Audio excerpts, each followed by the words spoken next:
All right, hello again. Good morning, everyone. Welcome to Mental Health Festival 2024. I'm Hannah, your MC for today's session. At Intellect, we're committed to making mental health care and well-being support accessible to all, and our goal is to empower organizations and individuals to prioritize employee well-being and create thriving workplaces. I'm honored to welcome all of you to our session for Australia, Safeguarding Yourself and Your Employees from Burnout. It's fantastic to have you all here as we dive into one of the most critical issues affecting workplaces today, burnout. In this session, we'll be exploring burnout risk factors and discussing practical strategies to reduce burnout for both employees and organizations. We're joined by a panel of experts who will not only share insights on how companies can mitigate burnout, but also offer actionable tips on how all of us, you as individuals, can manage your own well-being. This is a great opportunity for an open conversation, so feel free to drop your questions in the chat as we go along. I do want to call out that this is a pre-recorded session, but while we won't be addressing the questions live, we will be compiling all of the questions you have, and the responses will be shared as a post-session resource, so do keep an eye out for that email. All right, now let's get started with our panel discussion. We'll be hearing from experts Ruby Otero and Simon Matthews, as well as our very own Alicia Yoon on the topic of burnout. Let's jump in. Changing, a lot of demands and a lot of changes have really happened. And we realize that it doesn't only just affect our well-being, but also across teams, across departments, and the all right, hello everyone, welcome. As part of our Mental Health Festival this year, it's our flagship event here at Intellect. We are actually presenting a webinar and a panel discussion here today on how to safeguard your employee well-being from burnout. Right, I'm really excited to have our panelists here who are experts in these areas to really share a little bit more of their insights and their expertise on what we as individuals can do, but also for organizations as a whole, what can be done at a psychosocial level. Right. So as we all know, burnout has been quite a common challenge nowadays, right? In this fast-paced world, things are changing, a lot of demands and a lot of changes have really happened. And we realize that it doesn't only just affect our well-being, but also across teams, across departments, and the whole organization as a whole. So our aim today is really to explore this critical issue, but also to provide you some practical strategies to help you as an individual and as an organization really take action to address burnout and really safeguard your employee well-being. So without further ado, for today's session, I'm going to come and introduce our speakers. Before that, just a quick introduction. So Intellect, we are a mental health benefits company. We provide end-to-end mental health care support globally for organizations, communities, and individuals. And our mission is really simple, right? Wanting to make mental health a lot more accessible, proactive and preventative, and stigma-free. So just a little bit of a disclaimer as well. If you do feel that you are distressed, or if you feel sensitive over certain topics that we may be discussing, please feel free to reach out to your local resources or reach out to Intellect for any mental health support. All right, so let's get into our topic today on safeguarding yourself and your organization from burnout. And we're going to cover today's panel discussion in two segments. Number one, we'll understand a little bit about what burnout actually is, what are the risk factors, and then we'll get into some practical things in terms of what you can do as an individual at the organizational level as well. For your speakers today, we have Ruby Otero and Simon Matthews as our esteemed panelists, and I myself will be moderating today's session. So just a quick introduction, and then I'll hand it over to our panelists as well to do an introduction. My name is Alicia. My background is in organizational psychology, so I do believe that we spend more than half of our lives in the workplace. So what can we do to really better improve or to also bring in the psychology, human side of things in our processes, structures, and policies to really help organizations thrive as a whole? Now, we also have Ruby Otero, who is the founder and psychologist of First in Mind. So she is registered psychologist with huge expertise, not only in the clinical individual level, but also at the psychosocial risk area as well, on how to bolster the well-being of organizations. So I'll hand it over to Ruby to do a quick introduction of herself as well. Thank you, Alicia, and thanks for being part of this panel. So my background is in psychology, of course, and I've worked both in individual as well as organisational settings. And what I really love about this panel discussion is that burnout is becoming increasingly topical, and that's an area that I've had a lot of work with in a number of different dimensions, because often people look at psychology as an individual issue as opposed to organisational, and my background has allowed me to work with individuals as well as organisations and the interplay between the two. So I've done work at a small organisational level as well as large organisations, and have really looked at burnout in particular, and how to prevent burnout as well is the most important piece. All right, amazing. Thanks, Ruby. Really excited to hear what you'll share with us in our discussion today. But we also have Simon over here. So Simon is a psychologist and a leadership coach. So he really focuses again on that leadership side of things, and coaching as an individual. So really unlocking the potential. He's a certified coach with ICF as well, and has worked with many institutions and also organizations on this. So over to you, Simon, for introduction on your end. Thank you, Alicia, and hello, everybody. It's great to be here. Like Ruby, I've worked in both individual and organisational settings as a psychologist. And I was very fortunate before I became a psychologist to undergo some fairly extensive training in systems thinking, and particularly systems in relation to relationships, family relationships, interpersonal relationships, and so on. So that really informs and continues to inform all of my work. These days, I'm largely an educator, so I largely teach and mentor students on a pathway to their own expertise in coaching, and the work that I do is largely informed now by the principles and practices of lifestyle medicine. So thinking particularly about how we can use the pillars of a healthy lifestyle to support not only physical health, but also mental health as well. All right, amazing. Thanks, Simon. I think really excited to hear again how both of you with your different expertise will really bring our topic today to life.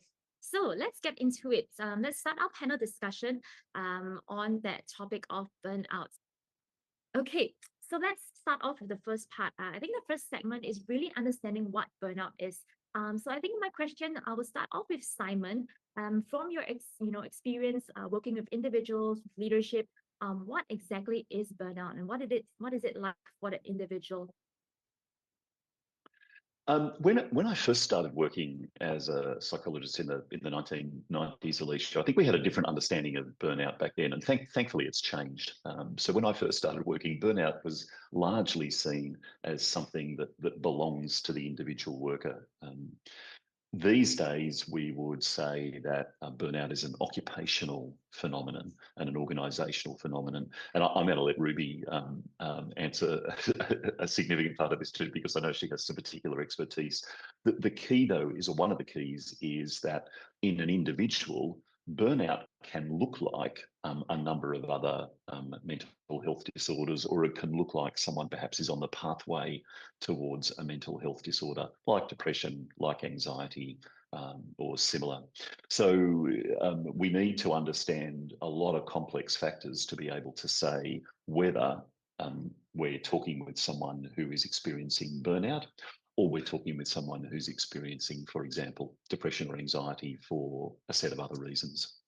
Interesting. So you're saying that has changed right from the 90s up to today, but there still involves a bit of the individual and the organizational factor. So tell me, since you mentioned, it is quite linked as well with people who may be struggling mentally, what are some examples, signs and symptoms that an individual can look up for themselves, or maybe even, their colleagues or their peers around them? That's a great question, Alicia. And I mean, one of the primary principles here is to be on the lookout for anything that looks different from the way things normally are for you. So, if you're normally an energetic, lively person, and you find that you're starting to be a bit sluggish, for example, over a long period of time, then that represents a shift or a change from the way that you normally are, and warrants some further consideration and investigation. apart from that idea of general change, there are some specific things which are common to a number of mental health disorders that are worth being on the lookout for. And they're things like changes in sleeping patterns, changes in eating patterns, changes in movement patterns. So, you know, how much activity you have through the day, how active you are through the day, changes in your interpersonal relationships. So perhaps you might feel more distant from people than you would typically feel, or perhaps some of those interpersonal relationships are starting to be characterised by more conflict and tension than is usual for the person. So those areas in particular, diet, activity, sleep, interpersonal relationships, also the use of substances, I think, is something to be on the lookout for, and that can be gradual. So people can start, for example, increasing the amount of alcohol that they consume. And it takes a while before someone realises that they're now drinking significantly more than they were, say, 6 or 8 months ago. And generally, I would say just the other sign to be on the lookout for is a general increase in a subjective sense of stress. So if you feel more stressed now than you did 6 months ago, then it's worth taking some time to investigate that and understand more about why that might be. Nice. Thanks for sharing. I think from what I hear, there's a lot of these signs and signals that our body can tell us that we may be experiencing burnout, right? And like what you shared as well was interesting.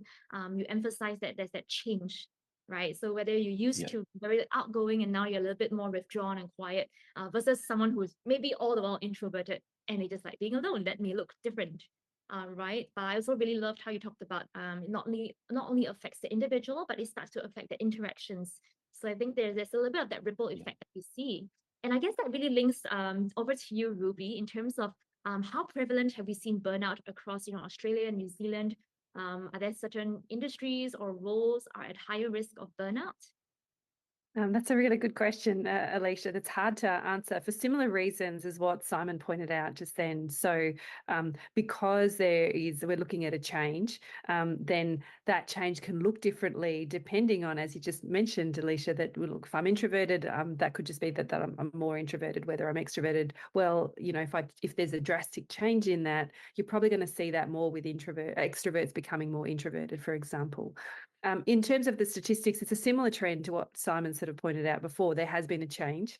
And historically, burnout, which is not a mental health condition, it's actually in Europe, it is categorized differently to, the US and Australia, where we don't have that in our diagnostic manual. But statistically, it was those high pressure, high impact, high achievement areas where there was a lot of stress and pressure with work, and work was almost, 24/7 type, fully take up all of your time and almost take over a lot of your life. So we think about emergency services, typically they had high burnout rates.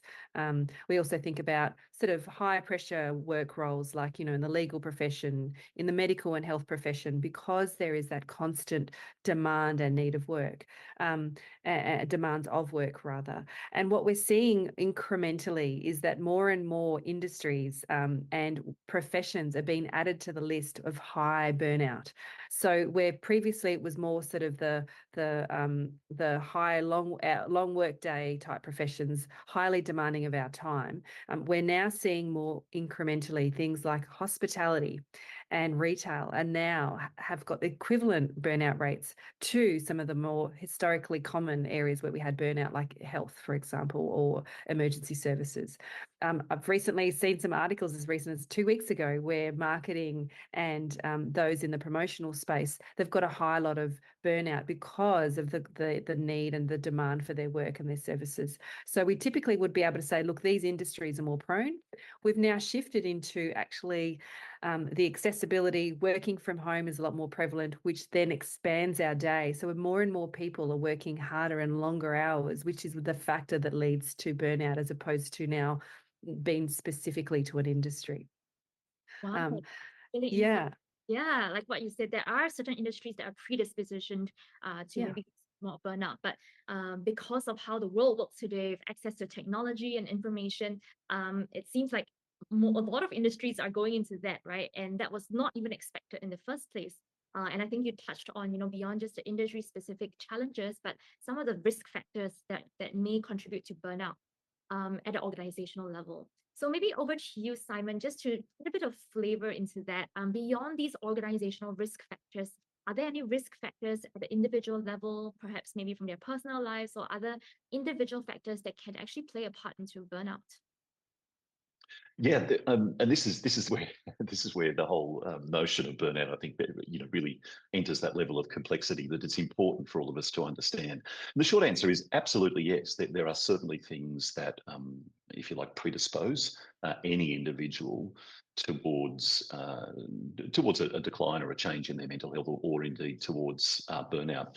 The analogy that I might use here would be, for example, if you're working in a job that involves lifting 20-kilo boxes all day, if you have, for example, if you genetically have short, tight muscles, if you're not very flexible, then perhaps that job is more likely to lead to you getting some sort of back injury than if you had different genetics. If you were, if you were much more flexible, perhaps if you, trained at the gym every day and had, strong leg muscles and so on. So yes, there can be some individual differences that make us more prone. And also, this immediately makes us aware that there are therefore things that both individuals can do and things that organisations can do to offset those risks. So, for example, even in someone who's genetically predisposed towards having a back injury, they could, for example, start going to the gym and start building some core strength, some leg strength, some lower back strength, and so on, increasing their flexibility, stretching, and that from an individual level is going to minimise their risk of injury. From the organisational level, rather than having people lift boxes manually, the organisation could provide everyone with trolleys, for instance, and using a trolley is also going to offset some of those risks. So that's an example of a physical injury, but the same thing applies with burnout and mental health. People can be predisposed towards episodes of poor mental health. There are some things that all of us can do, and they're in many ways the lifestyle strategies that I mentioned at the start of this, things that we can do to bolster our mental health and well-being. And there are also things that organisations can do to modify work practices, to modify work structures and processes, to modify expectations in some cases, to minimise the likelihood that someone's going to experience that. Wow, I think I love the analogy, how you talked about, that trolley and that weight. And some people, like you said, right, are born in a certain way, or maybe it could be their upbringing or culture, or these factors that seem that it predispositions a person to maybe struggle a little bit more, right? But what you're saying is they're not stuck in that, all right? There's something Absolutely that not. can be actually done. And again, it's the individual level where there's that individual accountability and ownership that you can do, right? You go to the gym, you build your own muscles, but hey, sometimes organizations can do something as well, right? And how that interplays actually then can really have that huge impact in a positive way. Which actually leads us really nicely into like what are the next steps. But maybe just before I go into that, very quickly, Ruby, just to hear from your perspective, I know we covered a little bit of these contributing risk factors. What would you say, seeing, 2024 over to 2025, what are like the top 3 risk factors do you think that organizations should look out for as risk factors for burnout? Okay, so first it would be really hard to identify top 3 because every industry and every workplace is going to be different. Much like Simon just used a great example there with, if the work environment, work role and the organisational role is around, carrying or distributing heavy boxes or their products in heavy boxes, well, then that organisation is possibly going to have more sort of musculoskeletal or back related issues. So when we look at, what could be the top risk factors? Well, we need to also look at, what do we do as an organisation? What is our service or product? And what are the associated risks with that? Because that risk can also be your risk that aligns with burnout as well.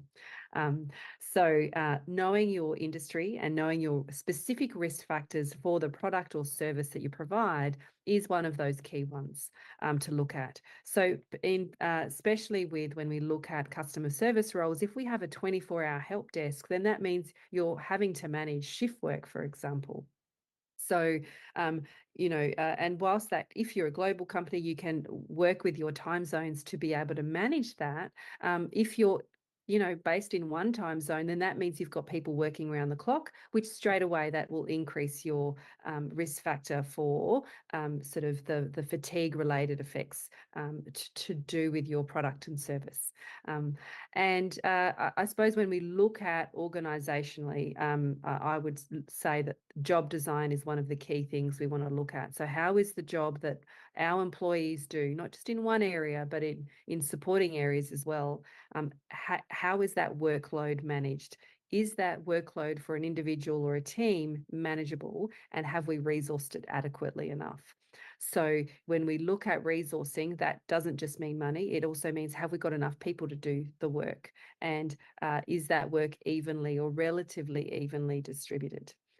So I would say job design, I definitely look at your product, and then leadership is the number one thing to look at. So what your leaders do, the tone that they set, how they manage their people is probably a risk factor, but also a mitigator for risk of burnout, because they're the ones that have to respond, identify, manage, detect, and also then work out using the resources available within an organisation. And if there aren't any, to escalate that, to have that addressed.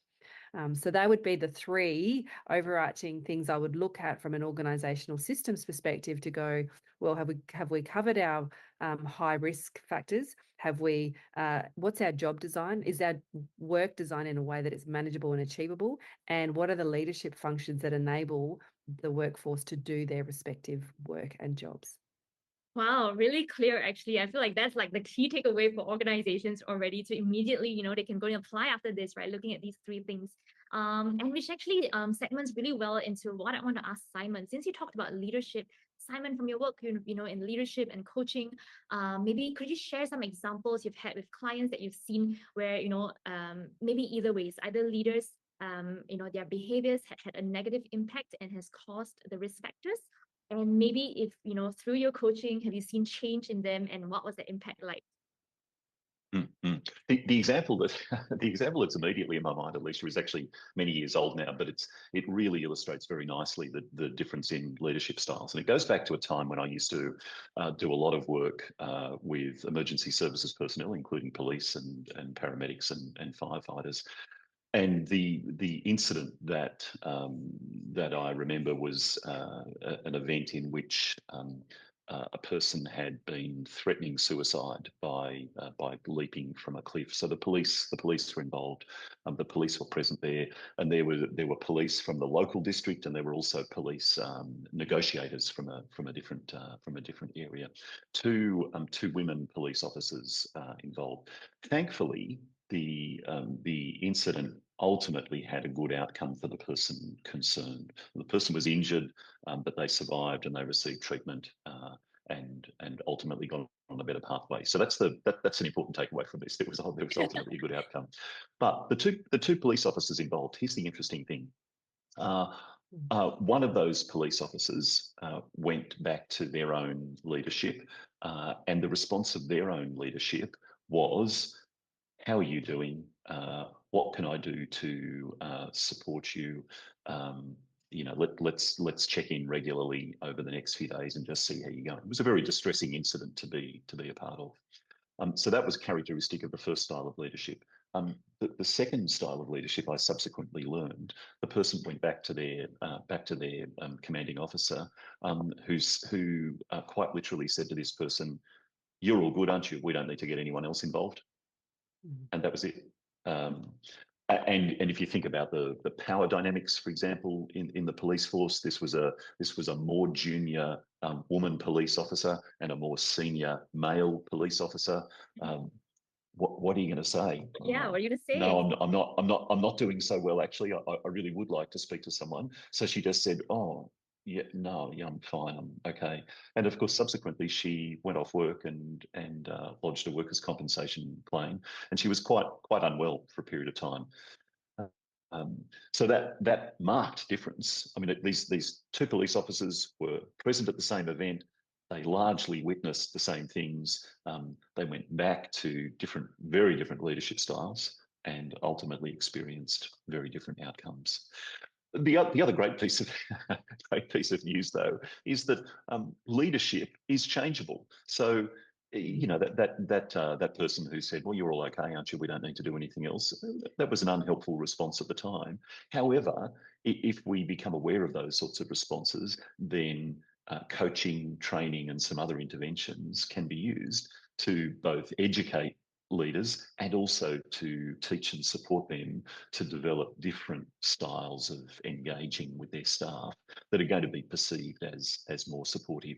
So I think one of the really important takeaways in all of this, Alicia, is that although, yes, there are some things that can really lead to problematic outcomes, they can also be changed, and we know how to change them.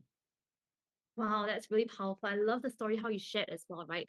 The both police officers in that same scenario, but just with that seemingly very small difference in terms of how the leaders responded, right? Just as simple as, "Hey, are you okay?" Showing that genuine concern, the empathy, versus saying that, "I think you're good. You're strong. You can go ahead, right? You're okay." Just that one sentence can have a really big impact on the person, and actually we saw even bigger outcomes, right? Depending on how the person processes it after that. Which I guess I would love to hear from you as well, Ruby. How does leadership and organization and HR, or within that organization systems perspective, how do we go about then addressing burnout if we know that okay, there's some of these risk factors, leadership is one of them, and maybe other like job designs, right? What are some tips that you have for organizations to bring it all together? Well, look, in Simon's example, I mean, that was a great sort of analogy there. But here's the thing that, why did that leader respond that way? So sometimes the very thing that's causing or leading to burnout in your employees may not just sort of happen at one level. It may be happening across levels.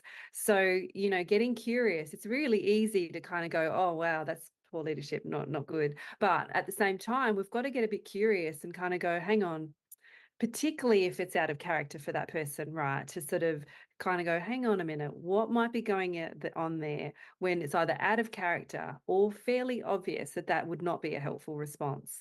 To sort of look at, well, hang on, the very things, pressures that are affecting, employees at different levels is also affecting leaders. And that's when we might see some of those responses that are not helpful. So I think not only tapping into leaders to make sure that they are resourced and it's not just money, it's, did that leader know how to have that conversation? Does he know what supports are available? He or she know what supports are available? We have often so much information, it's actually not possible to get our head around everything.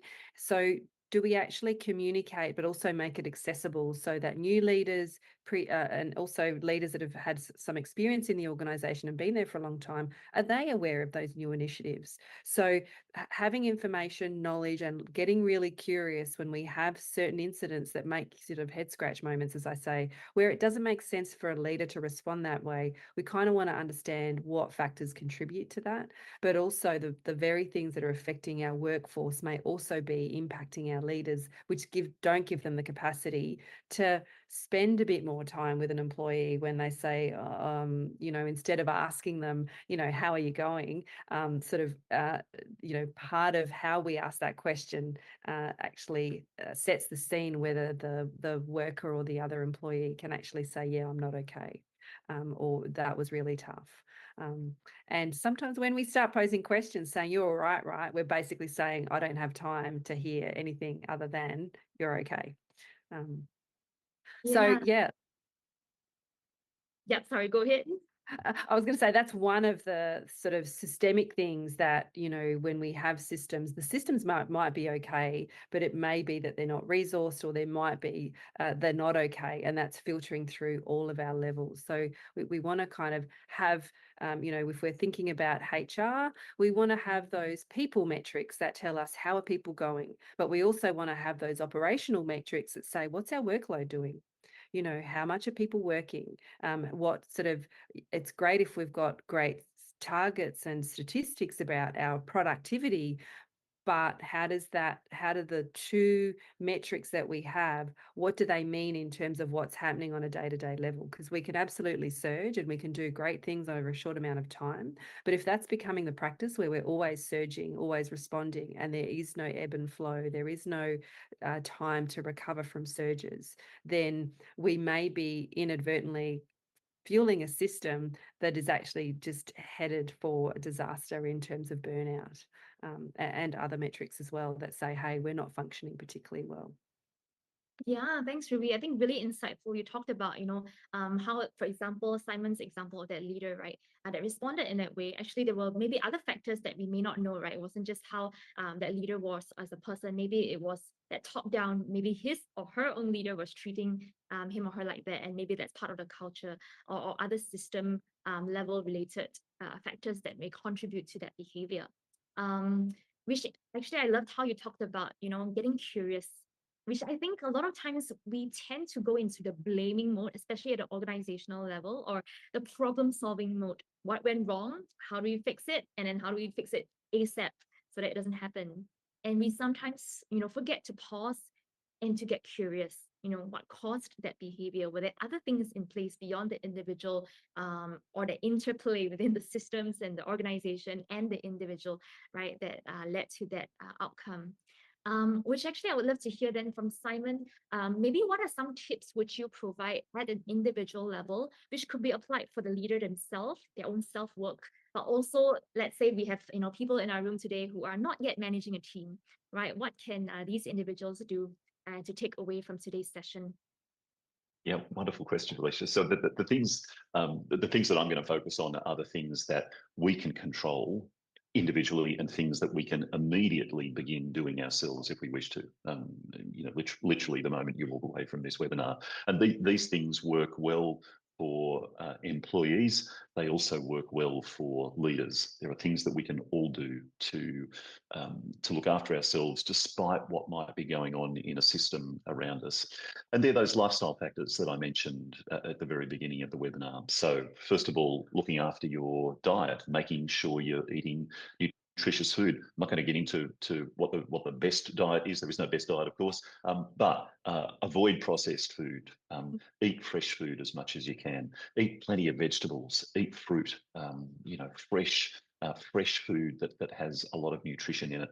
We know now, and we have known for the last 20 or so years, that what we call the gut microbiome, in other words, kind of what goes on in here, has a significant influence on mental health. The food you eat literally creates the mental health that you have. So look after your diet. Be physically active as much as you can through the day, and exercise as well. Two different things. Move as much as you can and do some exercise. 150 minutes a week of moderate intensity activity. Moderate intensity means you should be able to just talk but not sing while you're exercising. And on top of that, on top of that, do some strength training as well. Build strength into your muscles a couple times a week. Make sure that you're getting plenty of sleep. For most healthy people, somewhere around 7.5 hours, 7.75 hours a night. Perfect. Try to make it as much as you can. Try to make it the same time each night. That's a great way to look after it. Engage in some mind-body practices that help you manage stress. That might be meditation. It might be simply sitting in nature. It might be practices of spirituality. There's lots of things that can fit into that category. Make sure that you really build, maintain and enhance your social connections. Don't just talk to people through your device. Actually talk face to face with people as well. Engage in conversation, laugh together, eat together, exercise together, walk together. Be with other people and really take what you can and give what you can to those social relationships. And then finally, be careful with substances. The really common one is alcohol, of course, and alcohol is freely available to adults, very easy to consume, much more than is good for us. So, and it's particularly inviting when things are starting to change, if you're starting to feel a little more stressed, if your mood's starting to slip and so on, alcohol in particular becomes an easy thing to turn to. So be careful, moderate that and pay attention to it. And if you do those 6 things, then you're really providing yourself with a solid foundation for being able to get through a lot of the challenges that life throws at you. Yeah, I felt like I just attended a holistic health and resilience session and got a lot of insights beyond just burnout. So that was super helpful. But yeah, I think I really loved how you really categorized a couple of different areas, right? Which sometimes we forget to look at, right? You talked about getting the fundamentals, sleeping right, eating right, physical health, but then you talked about mind and body connection as well, right? What are we doing for our emotional and mental well-being? And that's the one that we often miss out because myself, I personally find that as well. Sometimes I go on what I call autopilot mode, right? You don't connect with your mind and body. You just wake up, work, you do the routine, you go back to sleep, wake up, repeat. And, from what I'm hearing, it has to be very intentional, this mind and body, practices as well. And beyond that, you talked about that social connection and well-being, right? To really, again, leverage on that to bolster our resilience, to better, get through challenges. And I guess that's where, Ruby, maybe just to hear from you as well, the social connection in the workplace. I think research has also shown that it really helps to, reduce burnout. Maybe you could share just, a thought or two about that. Well, absolutely. I mean, we're social beings. So if we're not feeling social and safe at work, then that's a bit of a flag as well. And if we don't have good culture, good atmosphere, good interactions with colleagues, or civility, but we want a little bit more than just civility, don't we? We want a happy, healthy culture, and we're probably really good at taking metrics around how well we're doing with our product or service, but we also need to look at how we're helping work, how we're also getting in the way of work, and additionally, how we're helping or potentially not helping non-work stuff. So all of the things that Simon talked about, are we maybe encroaching on non-work life factors that we need to look at, because that's what actually helps people work better and relate better to each other and treat each other in more sort of healthy, happier ways, and productive ways. So I sort of talk about the dual responsibility, and there is a responsibility for the individual that they've got to do their bit, but there's also a responsibility on the organisation, and that is both for both individual and organisation. It's at work, but also outside of work. And for the organisation, it's more about, hang on, are we encroaching on those out of work factors that actually keep people well and safe? And also that means that they'll be well and safe at work as well. Yeah, thanks. Yeah, for adding that light, right? And what you talked about, that dual responsibility, which I know that we're about time, which I think leads us perfectly as well. We've shared a lot. I think I personally have learned a lot from our discussion as well. But yeah, maybe Simon and Ruby, one key takeaway that you would really like to drive the message home down for our audience today, what would that be? Let's start with Simon and then we'll end off with Ruby. One takeaway. Alicia, I'm going to say, do the things yourself as an individual. Do the things that are going to lead to you having a physically and mentally healthy life anyway. So all those strategies I just talked about, they're good for everyone all the time. Doesn't matter where you work, when you work, how you work, who you work with. Those things work for everyone all the time. Start practicing them. And take an inventory, if you like. Get a sense of how well you're doing on each of those on a scale from 0 to 10. How's your nutrition out of 10? How's your exercise out of 10? And so on. Work out where the gaps are. Work out what you need to focus on first. Start doing it. If you can get those things in place, then you are doing the most that you possibly can to live a thriving, healthy, vibrant life. Nice. Thanks, Simon. And maybe over to you, Ruby. What would you add on as your one key takeaway for our audience today? Well, I'm going to piggyback off Simon again and say that if we're down to one thing, make sure your leaders are supporting your people at work and also outside of work. So almost doing your health check on your individual team members, but your team as well. If your leaders are doing that check and check in, then that will enable you to identify problems, but also then help you with any problem solving. that you might need to do.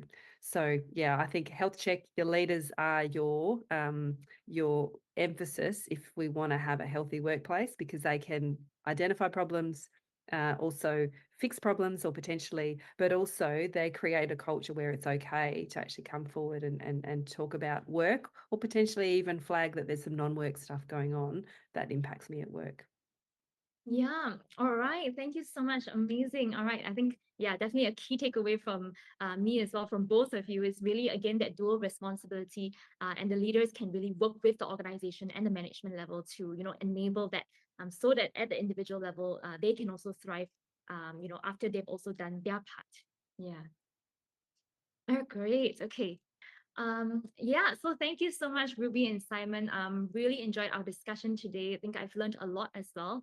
And I think just to end off today's session, just to emphasize, if you found today's session really interesting, you're interested to find out a bit more about some resources, what solutions are out there to address, employee burnout, or at the individual level, feel free to reach out to Intellect. We do have an end-to-end mental health care solution, and also other organizational transformation related solutions to really help organizations bolster their resilience and safeguard employee well-being. And with that, I will end today's session. Thank you again so much, Ruby and Simon. All right. Thank you to our panelists for those valuable insights and practical strategies to safeguard ourselves and our organizations against burnout. I think there were some really great takeaways there, and I hope you all got some little snippets of wisdom nuggets that you can bring home to your organizations or your personal lives. I think for me personally, I really liked the takeaway of taking care of ourselves first, and it's a dual responsibility, right, between for us and also for organizations and leaders to really cultivate that culture of support and ensuring that we're all safe from burnout. And if you have any other questions that you may have, come up during this, please feel free to drop it in the chat box now, or do send us an email at mhf@intellect.co, and we'll share the answers to those questions after this event. Before we wrap up, a couple of quick housekeeping notes. This session will be available on demand, so feel free to visit or reshare this with other people as well, either on our events page or on our YouTube page. Our next session is a nice short interactive activity, building your personal self-care plan. So it'll be a nice break for everyone. If you're joining the rest of our sessions today, this will be a nice one. So I hope you'll join us there. I'm personally really excited for that. Just click on the button at the bottom left of your screen. And lastly, please don't forget to complete our session survey by clicking on the link in the chat box. It does help us improve future events. Thank you all today again for joining us, and we look forward to seeing you in our next